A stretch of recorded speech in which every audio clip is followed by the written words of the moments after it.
Isayas, Kabanata 21.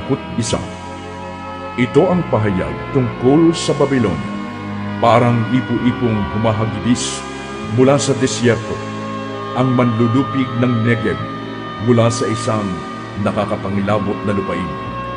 Nakita ko ang isang pangitaing puno ng kalupitan, kataksilan at pagkawasak. Sugod Elam, sakupin mo Media. Wawakasan ko na ang ginawang pagpapahirap ng Babilonia. Dahil dito, nakadama ako ng matinding takot. Namilipit ako sa sakit tulad ng isang babaeng nanganganak. Ako'y nakayuko, kaya hindi makarinig. Ako'y nalilito, kaya hindi makakita. Pinanghihinaan ako ng loob. Nangangatal ako sa takot. Ang pananabik ko sa takip silim ay naging isang pagkasindak. Sa aking pangitain ay handa na ang hapagkainan. Nakalatag na rin ang mga alpombra upang upuan ng mga panauhin. Sila'y nagkakainan at nagiinuman. Ngunit isang utos ang biglang narinig. Tumayo kayo, mga pinuno, at langisan ang mga kalasag. At ganito ang sabi sa akin ni Yahweh, lumakad ka na at maglagay ng bantay at iulat ang kanyang mga nakikita.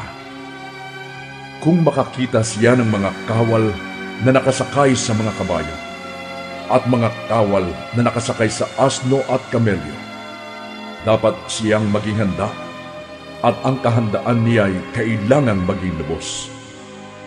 Sumigaw ang bantay. Maghapon po akong nasa tore. Buong gabi nakabantay sa aking bantayan. Walang ano-ano'y nagdating na ng mga kawal na nakakabayo, dala-dalawa, at nagulat ang bantay. Bumagsak na.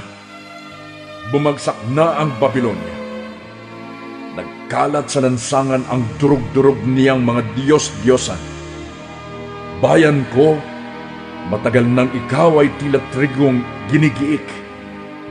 May magandang balita ako sa iyo mula kay Yahweh, ang makapangyarihan sa lahat, ang Diyos ng Israel. Ito ang pahayag tungkol sa Edom. May tumatawag sa akin mula sa Seir. Bantay, gaano pa ba kahaba ang gabi? Gaano pa ito katagal? Sumagot ang bantay. Mag-uumaga na, ngunit muling sasapit ang gabi. Bumalik na lang kayo kung nais ninyong magtanong muli. Ito ang pahayag tungkol sa Arabia.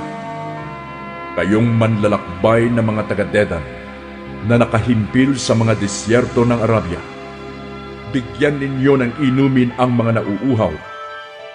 Kayo naman, mga taga-Tema, salubungin ninyo at pakanin ang mga bihag. Sila'y tumatakas sa mga espadang nakaamba, sa panang nakahanda, at sa panganib na dulot ng digmaan. Ganito ang sabi sa akin ni Yahweh.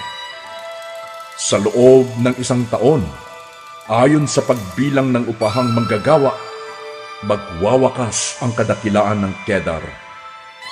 Ilan lamang sa magigiting niyang kawal na mamamana ang matitira.